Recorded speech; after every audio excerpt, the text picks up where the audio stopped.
Okay, hey guys, how's it going? Um, so this is where I talk about campaign stuff. Um, Obviously you know me, so there's no introduction that needs needed. But I guess I'll pretty much get into it. I'll see if I can put up any kind of photos, graphics, or anything up there that might just be good visual aid as well. But yeah, let's do the campaign pitch. So, past 6 or 7 months or so, I've been working on pretty much just a whole new world, but something that I've been, I guess, really aiming at being the last world that I need to make.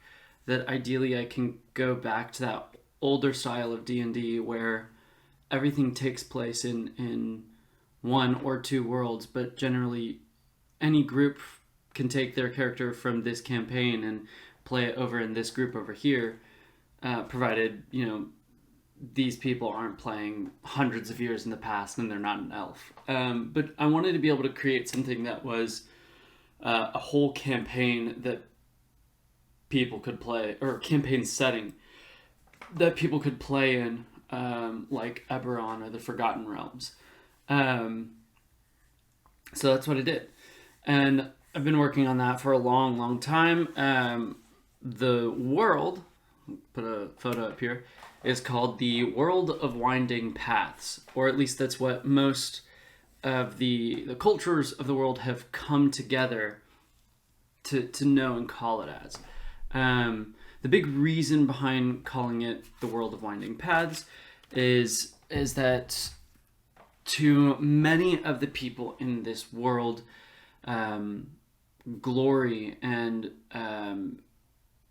your own personal honor is something that is quite important. It gets into their greater belief on what happens to the soul after it dies. So we can kind of get a little bit into the cosmology and then the gods after that. Um, but effectively, it's this. They believe in the Greek pantheon, as we would know them as the Greek pantheon. Obviously, they're not Greeks. But this was initially my way of being able to create a world that was easy to understand for lots of people if we were going to do a West Marches style campaign. So people who had no experience with the world of the Forgotten Realms or Eberron or Greyhawk campaign settings, you didn't have to get super deep into knowing who Shantea or Moradin or any of these other gods were. You already can jump into something like this having a pretty good understanding of who these gods are and at least what they venerate. Um, so I tried to make it something that was open and easy for many people to grasp, and that's why we went with the Greek pantheon. Um, Now, if you know a lot about spheres and the cosmology of, I wouldn't say, I guess the world of D&D, the kind of cosmos of it, how you have many universes trapped in crystal shells all separate. There are certain deities that we consider pan-spherical deities, and um, some of them are like the Greek gods, the Egyptian gods, the Norse gods are all pan-spherical gods. In this particular one, this is one of the central tensions that is possible to unravel through many campaigns, is that there is something about this world that has it isolated from the others. And that's kind of as a secret imparting, I'm giving to you as the players just so you can understand for character building. As far as people in the world who understand that, it's a very, very, very small amount of people. Only kind of the utmost, highest knowledgeable wizards would know that kind of information through a great deal of study. Or I can think of one particular shaman whose whole deal is about the cosmos. He would probably have a good understanding of that as well. But what does that mean? When we think of D&D, we think of the Nine Hells, we think of the ethereal plane, the astral sea. we have a lot of those in this campaign. Most of them, in fact, but we may have to reorient a little bit of how we think about them. The ethereal is pretty much exactly as we would expect it to be in a Greyhawk or Forgotten Realms setting. But there are other things like the Feywild. We don't perfectly have the Feywild. There is an analogous. Let's see, I think I have it in here. I have a big book that I have been doing physical prep on. Pardon my one moment. Okay, boom, cool. Cosmology. Okay, cool. So, and I can actually break this out to you the way that I have it here as well, where it's kind of what the Forgotten Realms has versus what kind of we would know it to be in Greek mythos or in the real world, and then what the world of Winding Paths has it as. So the prime material plane, Toril, is what it's called in the Forgotten Realms. We know it as Earth here. It's just simply known as the world of Winding Paths. The elemental planes of fire, earth, water, and air kind of vaguely tie to Tartarus in Greek mythos, the place where the plane of earth would kind of be loosely tied to the ethereal plane, where souls have to go to wait if they were not properly taken care of and left the coins for Charon to ferry them to the underworld. Water was often just associated with the ever-flowing ocean around them because they basically had Greece and the Cyclades, and for them it was expansive water beyond that. Maybe Persia if you went as far, but to the Greeks, like that was the end of the earth. In fact, in ancient Roman, this is a fun history lesson for you. In ancient Roman and Greek culture, the city of Rome was called the ends of the earth. So in the Bible, when it said that Christ, the apostles, Paul will all go to the ends of the earth, it's likely talking about when Paul spends a large amount of time in Rome. But anyways, the how that translates to the world of Winding Paths would be that the plane of fire would effectively be Tartarus or Phlegethon. Earth would be a plane where those trapped souls would go to wait to see if someone can take care of their souls or ferry them over. Is called Zoella Hades. The plane of water. So if you are able to find an elemental node within the ocean to take you into the elemental plane of water, it is considered the deep ocean, or simply the deep to other cultures. And then the plane of air is essentially a buffer between the highest mountain in the world of Winding Paths and Olympus, which we'll get to as being essentially part of what we would think of the astral plane being where the gods reside. The energy planes, we don't deal with those much. There is a particular religious order that believes mostly in the order of good and evil. So there is a certain sense of what that means, but it's a little bit, to the people of this world, it's more ambiguous. They're simply forces, much like the Force and the dark side, versus an actual plane where good and evil can only reside. Where are we?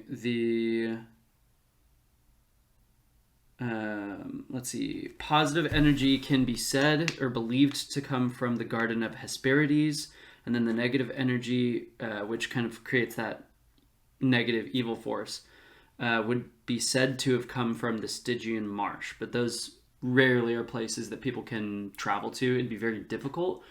The anomalous planes. So these are things that we would consider in the Forgotten Realms and Greyhawk as either the far realms or the space between crystal spheres, which we call the phlogiston. With the Greek mythos, the only thing that we have to base that on is primordial chaos, which is both a place, a thing, and a person. Very interesting. It's its own Trinitarian thing. Within the world of winding paths, as far as the place portion of that, the triad, it's called the veil. And that is effectively considered to be that space between all of the planes that are accessible within the crystal sphere, that is the world of winding paths, and the phlogiston and what is beyond. Those pathways that if you were to take like a astral skiff to go to Toril and go adventure in the Forgotten Realms. And we'll get into that a bit, why it's a little bit closed off once I finish off the transitive planes, being the ethereal plane. Like I said, pretty much how we would expect it to be today, not much change there for us. The astral planes being where the gods and the demons or devils or bad gods reside. Really that comes down to the different areas of Hades. So one of those is Tartarus, which we kind of have as one of the first layers of hell, and that's or first layer of the underworld, and that's what we would consider the plane of fire. But you go further deep and you've got Asphodel, you've got essentially the deepest portion of the underworld where Hades and his actual court of gods reside. But these other places, Tartarus, Asphodel, and the plains of... I've lost it. Essentially, what is their heaven? The Elysian Fields. Got that. Those three are where the souls would go of mortals. And to some degree monsters. We'll get into that as well. But that is the essential, within our own crystal shell, the cosmos of the world of winding paths. Now, you can travel within all of those areas very easily through plane shift spells, but I just want to put that up front for anyone who may be interested in playing some kind of a wizard or sorcerer who's or even a like a Far Horizon Ranger. It may just be a little bit different than what we expect it to be in a traditional campaign setting, but you can still travel between those planes as it relates to the world of winding paths. Now, how it's kind of closed off, that travel, it's pretty rare. It's something that, unless you're like a Far Horizons Ranger or a very high-level wizard, that is the stuff of campaigns just to make happen. We think of Greek mythos, and the only two people I believe that we have in Greek mythos that went to Hades and came back was Heracles and Jason, I want to say. But coming back is the hard part. Like, there are ways there. Some of the ways you might be able to get there is you sail out to the ocean looking for the deep and use that as like a conduit or a pathway to Hades, or maybe even partially die, causing Charon or the spirit of death, Thanatos, to come for you. But if you can stave your death and come back and fight against them, perhaps you can take their boat back to Hades. So getting there, it's very possible outside of those arcane means, but it's not necessarily something that if your characters just said, oh, let's go here, you can't just go hire someone. It would take a great deal of effort to make that happen. But definitely possible. And I am open. I've simply created a world, but I'm happy to take this campaign wherever it takes you. Now that does bring us a couple things, I guess. First, I'll say outside, exterior planar travel, astral skiffs, that's not really yet been discovered. So that would be something, if we moved on from this campaign to another one where maybe it's set further down in the timeline of the world, we can definitely do that, because there are, I have about 5 or 6 different central tensions that can be a big whole level 1 to 20 or level 1 to 30 campaign, if that ever opened up as a possibility. Things that are world encompassing events. And, excuse me, some or one of those can open the world to not be closed off to everything else, where you could effectively have creatures and figures from the Phlogiston or from the Forgotten Realms or Toril or your own world come into this one. But that would be set further down the timeline. But that kind of brings us to the world as we know it. So you kind of saw, hopefully, a photo of the whole kind of world map. But we can zoom in a little bit and look at specifically where you guys would be. The campaign that I have in mind, the campaign setting, I guess, where we start off in the timeline of this world, is about 450 years, I want to say. I can pull up a quick little history here. Pardon me one moment. Boom. Let's do histories. So you are a part of an empire called the Hellenic Empire, and it is 450 years old. Yes, 455 years old. So the empire began with a man who is not yet the emperor, but these 7 cities, as you can kind of see here. 7? No, sorry. 9 cities around the central one.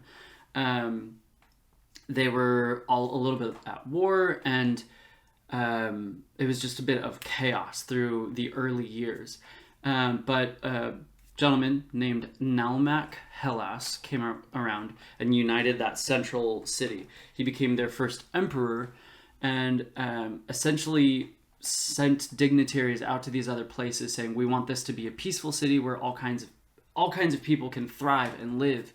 But not everyone went along with that. There was a whole Yuan-Ti empire to the west that was highly against it.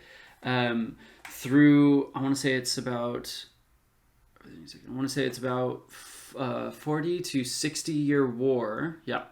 They eventually overthrow the Yuan-Ti Empire and unite all of the other cities around them, creating the actually unified Hellenic Empire, named after the imperial family, the Hellas family.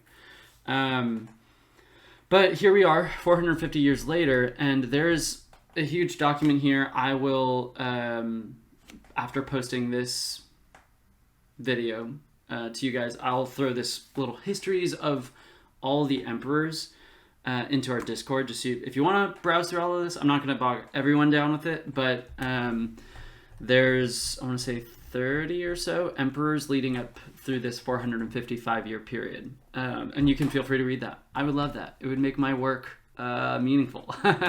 But there we go. We're here at the end of this 455-year period where the current emperor is very old. And while the family tree sprawled out for a time, if you read through the history, you'll see there is something that causes it to funnel down, and there is only this one man left. And he is 75. And it is quite old for his age. He's got some elvish blood in him, but it's pretty delineated through the years. So he's somewhere between that average lifespan of Greek medieval humans being between 50 to 70, and that half elf of 100 to 120. But many people have started to become very concerned about what's going to happen to the empire. This guy's getting really old, and it's even made him consider what is his legacy to this empire. Is he just going to let it fall to ruin? For many days and months even, he's been seen wandering around the Hanging Gardens outside the cliff face that this whole empire is kind of built around,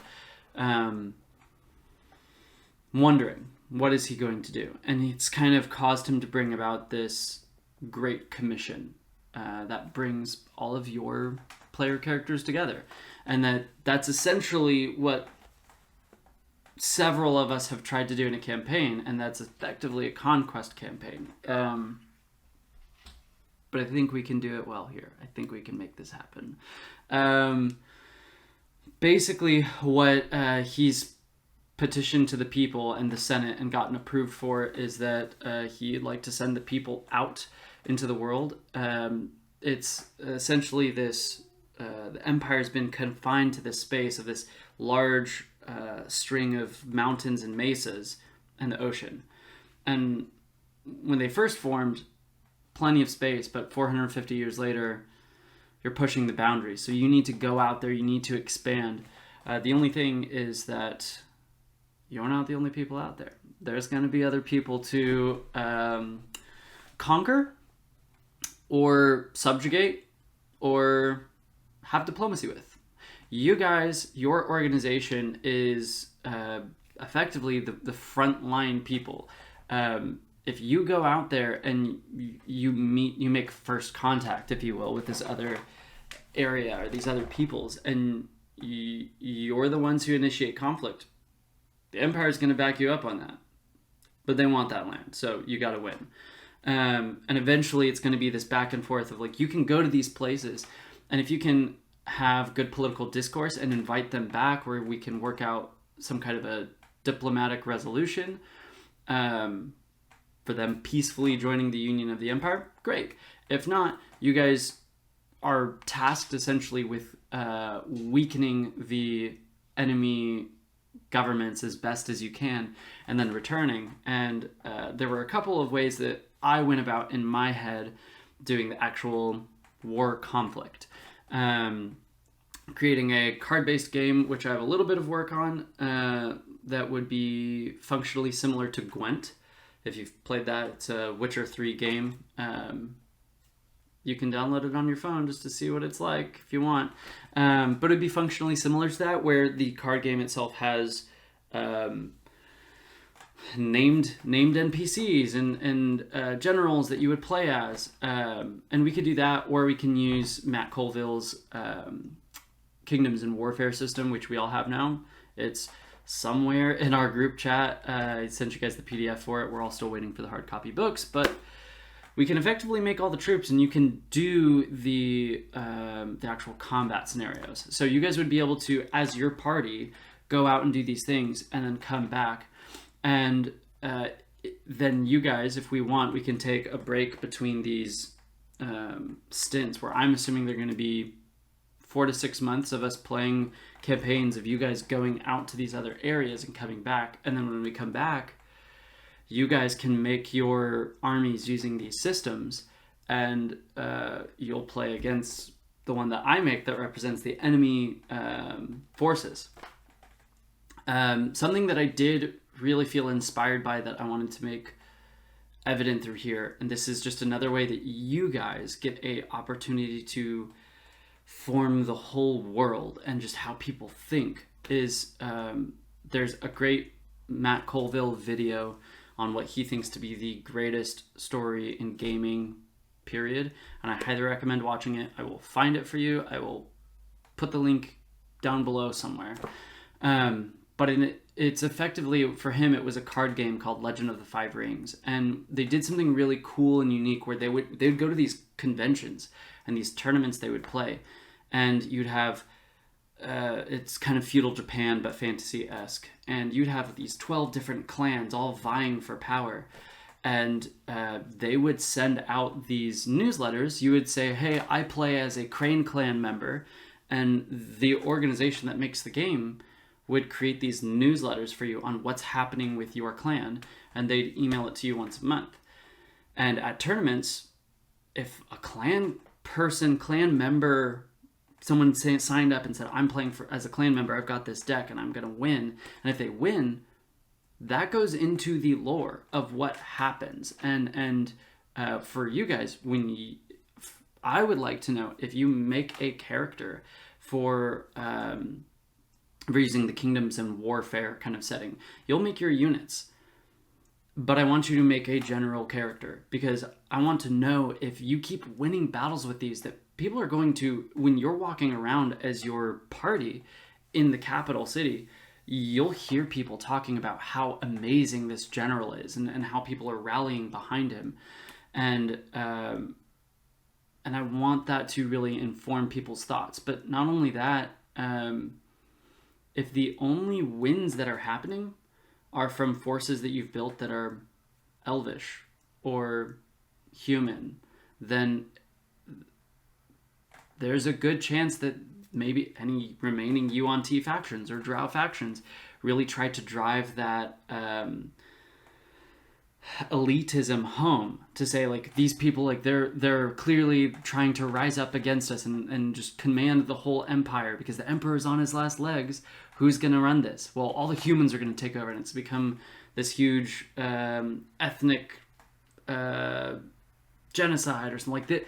There's going to be some importance to your composition and your build, and you can choose to either, when you win X amount of rounds in our combats, whether it's the card game version or the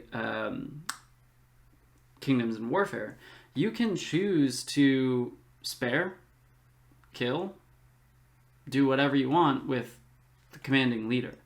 So you can also have someone who is just known as this ruthless butcher of a general, but they get the job done, or even someone who's just getting so much reputation within the empire because they're known as the gracious and kind person who will always spare those who are willing to join the empire. That's up to you to decide, and I'll write the world around that. Kind of in that same vein of newsletters, the technology in this world is a little bit more advanced, but maybe not as much as Eberron, such that there are news outlets.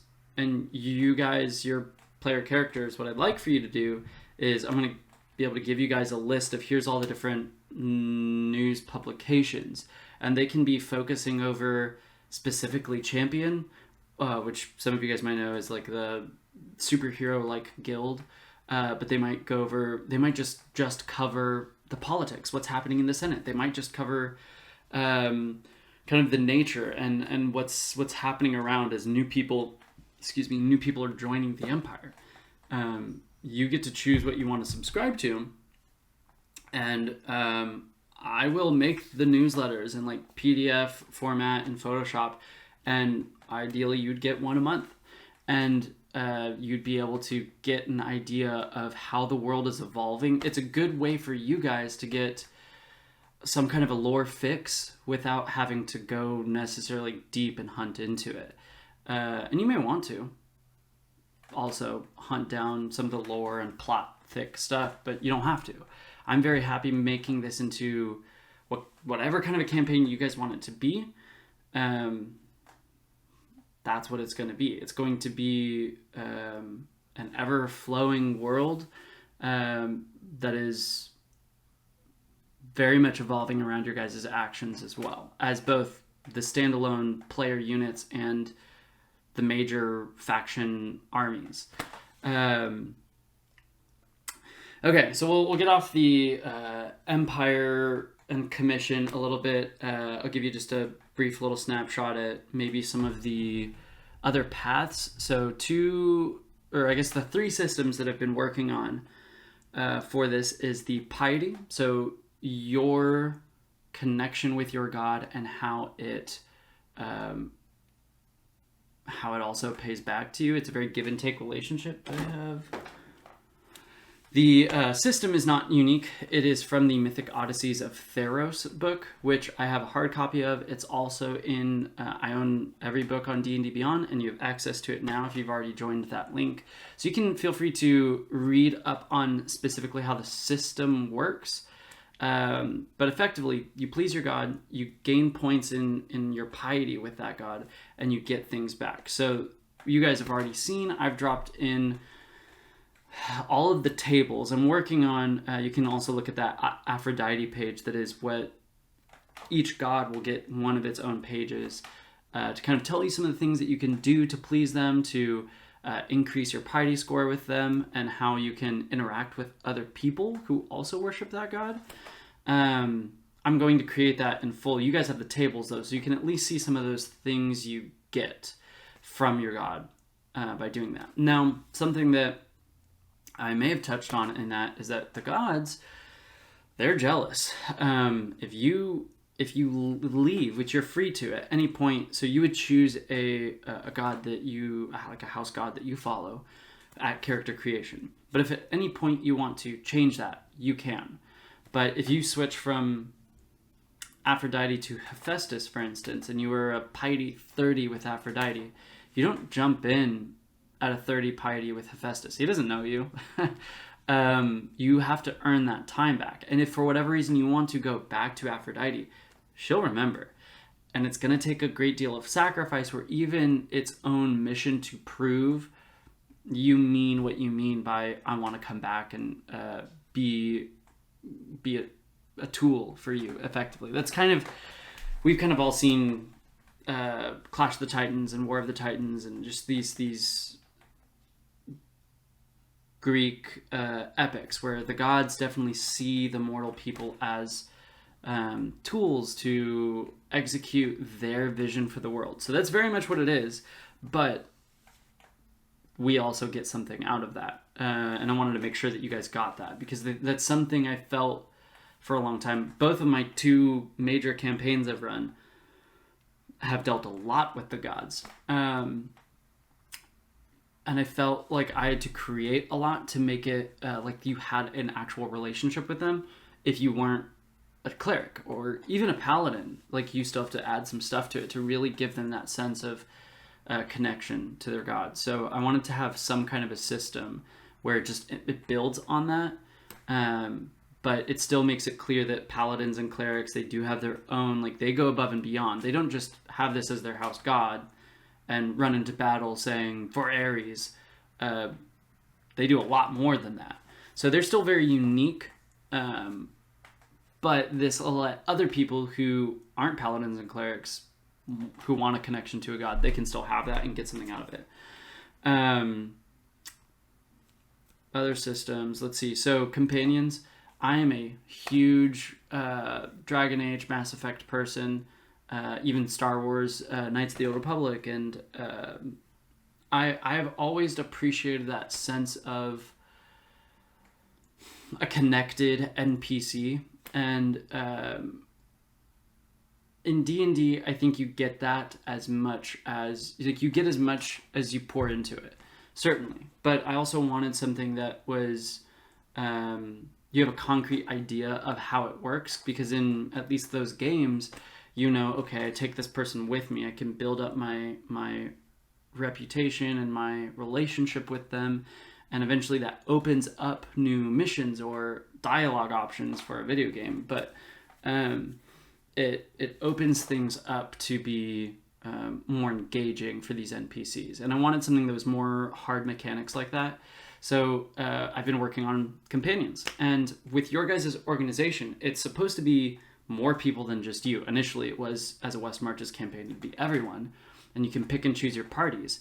And that was something that I thought, as a mechanic, you guys being able to say, oh, we explored, or someone explored this mountain and there was a cave in there, but it's some kind of a major cave troll, or like we couldn't deal with it, but we marked it on the map. Someone else may want to go do that. And then you could say, oh, well, maybe I can build a party specifically for that. Let's go hunting. Or if there's some big heist that you've heard of that you want to do, and you want to, okay, let's get our shadow monk, let's go get a shadow sorcerer, let's grab our rogues, let's make this thing happen. You can do that.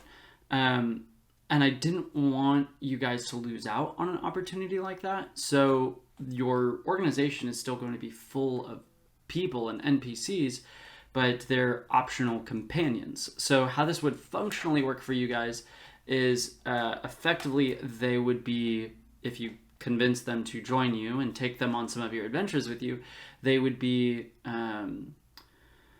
sidekicks from the Tasha's book with maybe a couple of like player class skills in there. So let's say one of them is what we would totally perceive as being a shadow monk, where you can, in shadow, you can just basically teleport from one part to the next instantly. That's not a feature in any of the sidekick things. And I would hate for you to for flavor, oh, that's this person. But when you really get down to it, we want to take them for this, and they can't do any of those things. So some of the core class features that character concept would have, they would still have available to them. And that lets you guys be able to say, oh, well, we're going to this place, and we realize that we're going to need, we're all marshals. We need a spellcaster. Let's pick the wizard in the facility to come with us. And you can do that. And functionally, how that will work is you can choose whoever wants to run them in combat. You run them in combat. I will give you, in addition to whatever their sidekick class and level is and all of those features, I'll tell you if they've got, okay, hey, this person also has this feature from this class block, or they have this feature from this class block. I will basically make a character sheet for all of the companions, and I'll give them to you so that you can play them in combat. Out of combat, I'll play them. Just so it can help give you that sense of this isn't just a robot person I can say do this and they'll do it. Like they have their own mind, and that not all of them will start out as the friendly emotional kind of standing towards you. If you're familiar enough with the rule set of persuasion, intimidation, when you talk to someone, basically the DM decides right then and there if they are friendly, indifferent, or hostile to you. And in that table, whatever you roll, it'll say, like, for instance, on a hostile table, let's say you want to go up to the king and, hey, give me your crown, I want to be the king. Roll me a persuasion check. You're not realistically going to convince him to do that. If you tell a king that, he's going to be hostile to you. Even the best case scenario says they basically don't kill you. They don't go out of their way to harm you, but they're not going to help you either. So there's these kind of three blocks where these people start, and some of these companions may start in the hostile zone. They see themselves as more of rivals, which there are going to be rival groups as well.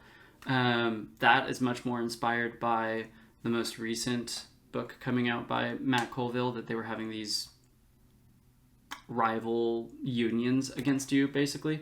So there are going to be set groups within your organization that feel that competitive nature to come back and bring more things and be more renowned than your group is. But there's also going to be a lot of these free agents within that you guys can have as companions. And they can start out as hostile, indifferent, they can be friendly.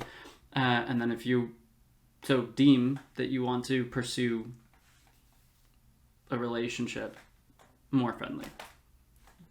That's what we'll call it, in quotes, more friendly.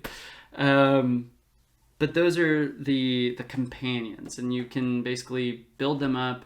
You can move them from one emotional state to the next by doing some of those side missions and being able to help them out. So it's not always about just your player character. But if you want to do that, you can. This can all be about your guys' characters. This just gives you options. So we've talked about the piety, we've talked about the companions, and then lastly we have the paths, which I've spoken with many of you about. I will do a quick little read through of just the kind of titles of the paths and what the real fantasy is, because that's effectively what I was going for here. Is what is the fantasy that someone has when they come into D&D, when they want to play a certain character? Is it that you want to be Spider-Man, or that you want to have that anime character monk that does 1,000,000 hits a minute? How can you better fill that? And and really it's just up to the DM and the player, and it's one of those things like you get what you give. But I also want to give you guys a clear idea of how you can achieve that. So my idea for the paths, again, the world of Winding Paths, it's all about your paths to glory, to ideally end up in the Elysian Fields, that heaven of heroes. These are all clear paths that you can take to get that. If you can think of something in this list that you think is cool, or a cool fantasy that you think someone else may want or that you would want to play as, let me know. I would love to just sit down and talk with you and build a whole path for you. But essentially, these paths are like, if your background is supposed to be just that, something from your past that gives you an idea of who you are up to now, but shouldn't really come into play as far as your own character story. The paths are your sense of place in the world now. So where you came from to where you are now, and how you're going to get where you want to go. So I'll just go through some of the ones that I have. But again, let me know if there's something that you would like to see otherwise. The Ilar and Rathas. And I'll maybe put up titles and stuff around here for you guys too. But the Ilar and Rathas. In a world where the pantheon of gods is a commonality, these two groups, which instead believe in the ambiguous forces of good and evil, are quite the rarity. Neither faction ascribes to a particular god, though many within their own orders acknowledge some gods may be using them to play at their own games. The Alar and Rathas are these true orders of really whether they believe kind of these positive or negative forces, what is working best for the world as a whole, and then they choose to follow it. So this would be a great narrative and fantasy to play if you like Star Wars. One of the cool things about the paths is that they should all come with some kind of unique tool and an additional skill or language proficiency. So it also kind of gives you some extra stuff. But the Alar and Rathas basically ought to give you a what is effectively like a sun sword, but at character creation acts like a long sword that creates light as well. But it can be upgraded as you move up in that order and get different modifications towards your sun sword that can make it more powerful. The Rathas, they're the ones that seek more power. The Alar literally means light. Rathas is kind of a interesting word that's from an archaic language in this world that is a mix of power and wrath. But they seek order and balance in the world. They just believe that it's to be controlled. It's that Dr. Horrible's sing-along blog quote of the world is chaos that I need to rule. It's that. I think that they just see their own power. They're the right people to do this, and it's by subjugation that they do it.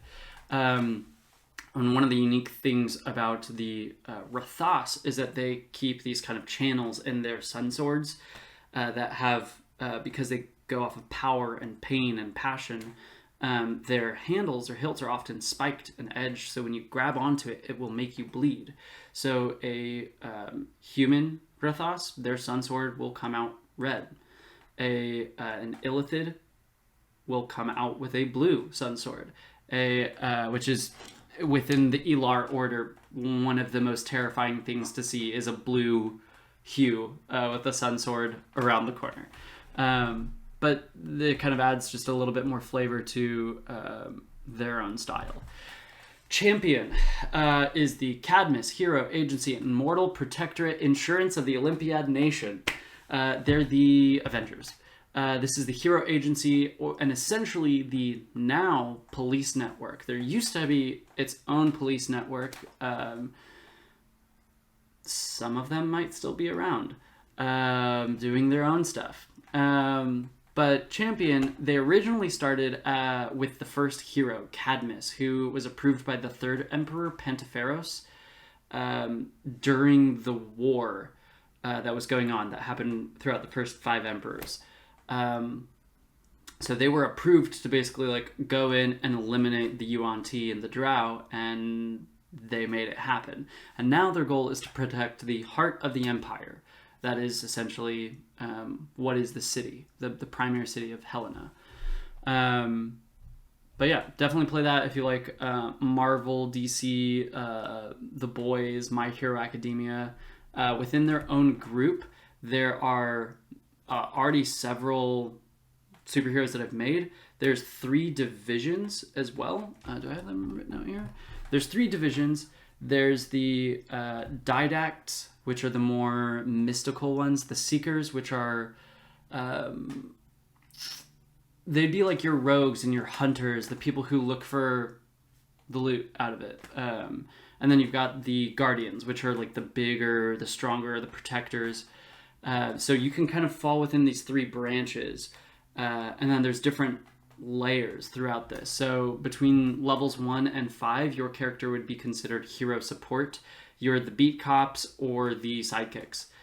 Between level 6 and 10, you grow to be the scouts within champions. So you get to start doing some of your own individual missions, but you're usually still in minimum parties of 3, usually containing 1 guardian, 1 didact, and 1 seeker. Between level 11 and 15, you would be considered one of the assembly. These people are within the top 10 of the whole organization, and they usually get to vote on major matters. Between level 16 and 19, your person would grow to be the second, so the person right below your particular leader. So if you're one of the guardians, your leader is Aldok Thon. He is a kind of a totem barbarian turtle whose form takes on that of a dragon turtle when he can, but he's there to be a barrier for people and to protect them. Some say he is actually quite young. Some say he was way back in the First War holding down one of the 7 fronts when all of the cities were uniting against Helena. He is the number 1 for the Guardians. If you were to get to this level 16 through 19, you would be his second. You would take a bigger picture tactical overview of champion as a whole and get to help guide a major organization in the world of Winding Paths. And then at level 20, you would be considered the commander, in which case this would become more of a narrative or possibly mission where you need to seek out with your current commander, whether they're ready to retire or if you're ready to challenge them for that position and become the Tony Stark, Thor, or Captain America of this group. There's Anaximander's Academy, which is the largest academy and largest magic academy in the entire empire. It's hosted in the Elvish city to the west. This would definitely be if you enjoy the magic systems of The Lord of the Rings, The Name of the Wind, Tales of Earthsea. If you like Harry Potter, if you want to be someone who's part of a magic academy, if you really like the new magic school book that Wizards of the Coast came out with, we can work with that to apply that here to Anaximander's Academy.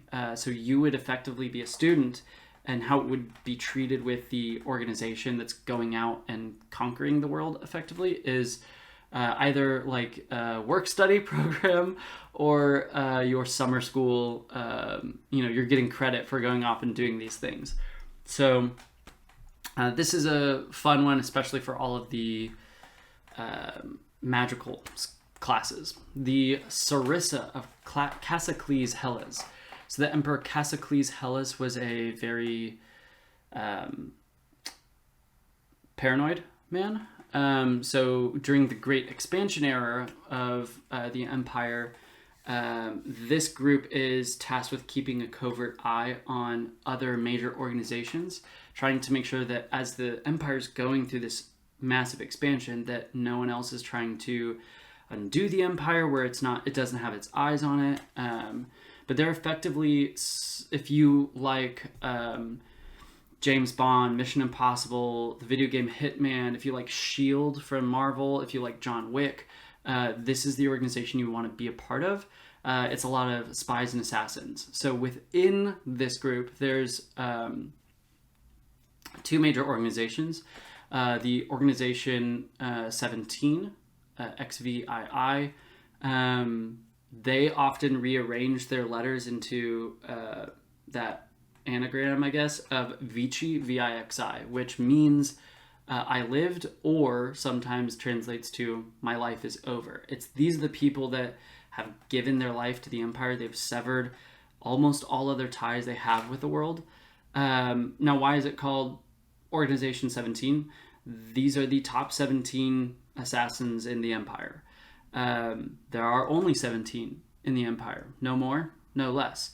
Now, that precision is concerning to many people there, because if you're not the best, you very well could be on the chopping block for whoever runs the organization to fit someone else in your spot.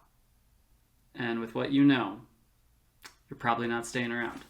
The other organization are the Nothics. They're effectively the infiltrators and watchers. Their job is to position themselves across the Empire to gather information and assist Organization 17 in its tasks. They're not necessarily strictly information brokers, but they do a lot of that as well. It's a lot of what the Harpers currently do in the Forgotten Realms setting. We have Dryad, which stands for the Defensive Research for Yielding to Authoritarian Defenders. Dryad is a conspiracy organization that is effectively concerned that Champion will one day try to take the Empire, that they're not going to be satisfied with their position in the world. And their goal is to find a way to not preemptively overthrow these super hero individuals, but to be prepared for if that problem occurs. How many of them have gone about that is by searching for some of the largest and more powerful creatures in the realm. This is effectively the group you would want to be with if you really love the narratives of King Kong, Godzilla, and Pacific Rim. They hunt down and try to capture these massive natural forces, and they keep them somewhere available near enough that if things go down, that they can make use of them. So this is a fun conspiracy organization if you want to be a part of them. Aperture Research is a guild for science, observation, and history. The major tool that they give their organization members is a camera. So this is something that the gnomes to the northwest in the city of Neo-Anthro have devised. But they use these cameras to basically go about documenting history, wildlife conservation, and science. Many people have tried to, many gnomes have tried to situate people from Aperture Research into the Advanced Expedition Coalition, the people who are going out into the world, so that you can truly have someone who's there to document a war or a peace treaty happening, or even just go out and see some of the most unique wildlife that doesn't exist to the area of Hellenae. Something that is unique to this skill set and tool set is that they come with two different kinds of film. One is much more expensive, and that's the instant capture film that would let you in a single action be able to pull out your camera and snap a photo. But even just one like Polaroid camera photo film is extremely expensive, like hundreds and hundreds of gold. Most are going to be long exposure photos, which would be something you would do over the course of that 2 hours where in a long rest where you're not really doing anything cumbersome or exhausting, or during a short rest, where you basically can set up your camera on its little tripod and let it do its thing. Not the best option for wars because things are moving so much, your exposure doesn't come out well. But Aperture leaves that up to you to capture what you think is a notable thing, whether that's something political, a war, or nature. CATCH is the Continental Association for Terrestrial Containment of Hellenae. These people are all about going out and seeking that wildlife and being able to study it and understand it better. Sometimes the rangers of CATCH, they'll pair with some of the people from the Aperture research because they want to understand all of the unique things and creatures that are out there. Now, this is the organization, I would say, the path that is great if you like the narrative of Pokemon, Digimon, or want to play a better Beastmaster Ranger. So I started on this before Matt Colville and the MCDM crew came out with their effectively like Beastmaster class, pardon me.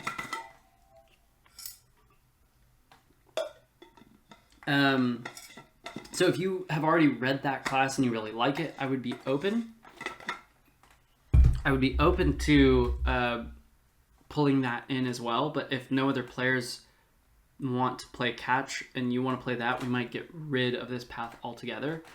Just because I think they might be a little contradictory to each other. CATCH will effectively let you weaken some of the creatures out in the wild and catch them with their own capsules that they've devised. Now, what makes this better for Beastmaster Rangers than other people, like a fighter who's a member of CATCH? Mechanically, members of CATCH can carry a number of captured creatures with them equal to the proficiency bonus halved. Rangers are able to carry them up to their full proficiency bonus. So at level 20, you can carry 6. Any other class is only going to be able to carry 3. So if you like beasts and pets and want to be able to have a better interaction with them, this would be the one for you. Professional athletes or the Olympic Association. If you just love sports, or you like that tournament of fancy, the things where it's like you go in and you joust and you do the swords. If you like A Knight's Tale as a movie, this is something for you. So in honor of the Olympian gods, the Hellenic Empire throws its own Olympics once every 4 years and their own fighting tournament once every 2 years. So some of these events can be jousting, archery, swordsmanship. The Olympics are more sport-like events. People who win are awarded golden laurels that they are allowed to wear around their head, and essentially people treat them like pseudo-royalty for the next 4 years until someone else wins the laurels for that event. But if you like sports and you want to just be you like the competitive nature of that, this would be going for you. And then lastly is the Arbiter Association. So this is, if you like Phoenix Wright, lawyer attorney, if you like the Dresden Files, this is the Arbiter Association is the organization that is primarily representing the people. So while Champion really focuses on a lot of crime, the Arbiter Association can work with them a lot, but they help the people. They don't just bag and tag the bad guys. They really help the people win these cases. So if you want to be the person who goes out and investigates crime scenes, you can do that through your own arcane means. You can do that through a background feature that you have with like the sheriff background. You just get access to those areas. You can effectively get access to these spaces and help investigate them. The kind of duality of the Arbiter Association is those lawyers, those people who represent them in court. So you basically go to the Senate and plead their case. And it's usually two in hand. The lawyers can't do their job without good evidence, and most of the people investigating the crimes can't articulate quite as well what they want to the Senate. So usually the Arbiter Association comes in pairs, an investigator and an attorney. Within the Arbiter Association, there's this big hunt for the Big Ten that are basically the largest criminals known in the Empire. So there's a major arsonist that's been going around killing people. There is a bandit king out in the Badlands who's been stopping trains and keeping shipments from getting from place to place. There's a good list of them here, but the top 10 are like their big, that would be your pinnacle achievement for your career. So if when you create a character and you like this organization, you can say, ooh, I really like the idea of this villain, and I'd like to have them be kind of a primary antagonist for my character. Can I hunt this person down? And like that can be your character's life work within the Arbiter Association. So that is pretty much all of them. There's also one other guild that is all about music. It's the Troubadour Association, I want to say it's called. But effectively, they do every year a big battle of the bands. So if you want to be a bard and you really want to lean into that experience, please, by all means, I'd love to be able to run a battle of the bands. It would be awesome. There's a physical, like they call it the battle of the bands because there's both the music, but there's also a combative part. It's always like 2 stages side by side and you have to compete, but you are also trying to stop them from playing via fighting. So it's a fun mechanic I think I've worked out that would be interesting to play through.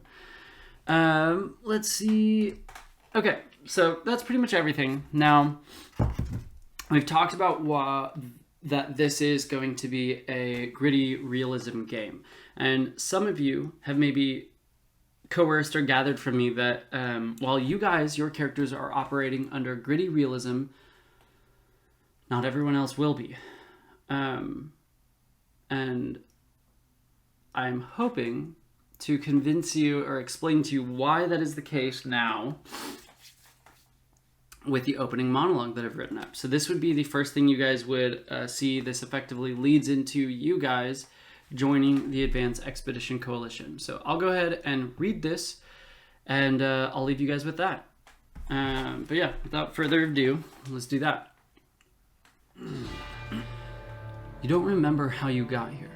You swore you were just busy doing something painful, but that's already faded from your memory. You're in a large, dark room, mostly decorated in what appears to be first a crimson red, but no, then you take it correctly later to be distinctly blood red. There are pillars of bone all around, but perfectly chiseled like the ancient marble structures you swear you've seen before. Bright blue flames decorate the edges of the room, lighting it well enough for you to tell you're standing in a great hall of judgment. It is so great, in fact, that you see tens of others on the main floor with you, a place reserved only for the defendants and the guilty. You notice each of them holds something, and then realize you too are holding a shimmering gold ticket with writing on it like a contract. Ahead, you see a judge's bench where several figures sit. 3 partitioned seats rest centered in the room, with kingly figures waiting. Near them are 3 women, seemingly working in concordance to spool a glowing thread into a wide sheet of paper and then take notes on courtroom events. All of this happens in front of a titanic desk behind which an unmistakable god sits. Seated, and yet towering above me, is Hades himself. You are dead. You have been a participant in my hospitality for no more than several hundred years. Count yourselves lucky that you should only experience this darkness for a blip of time.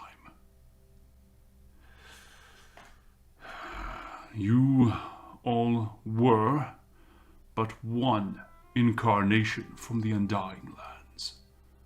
You had led near idyllic and heroic lives, not only once, not thrice, just shy. But we have a lottery amongst such shades once a millennium. This is what rests in your hands. Something happened. Something kept you from Radamanthus and his care this time. The Elysian Fields has escaped you once, but no doubt your time here you're already beginning to forget. Some sin kept you from there. Now, this second chance comes to you, but with caveats. You may not find yourself among the Elysian fields simply with heroism and good deeds as you once have. You must right your previous sin. A true challenge, as it may have occurred centuries ago for some of you, but that's your problem, not mine. Correct the blunder of your previous life and live a righteous one now. Your failings will be forgiven, and a true test in the Undying Lands is yours. You may also feel your memories of your time fading with us, along with any remembrance of your past life. A token of becoming mortal once more. Be thankful. He sighs again. In addition, there will be struggles for you. Your torture here in the underworld is something you most should never endure. Much less endure and return to the mortal realm. You will feel pain. You will not rest well, and you will feel like Attalus with his great weights on your shoulders. Life will be more exhausting for you than others in the lands above. This I cannot mend for you, nor any of my kin. You must bear it and endure. Do not be ungrateful. A time of reckoning will come, and you will know of this commission. Rarely does a shade get this opportunity. Now go. Be gone from my sight. I wish not to see you again. Your vision fades. Perhaps your first memory was speaking words to your parents if you had one. For some of you, it was scavenging for food on the streets. For others, it was instead being forced into ceremonial noble's clothes for a party in celebration of your prestigious guardian. Some of you barely recall being a child of captivity, feeling your first hunger pangs and wondering what would happen to you. At any rate, you have left that shadow of a life behind. You are now on your own and a person ready waiting for what life will throw at you, and the Empire is announcing something big today.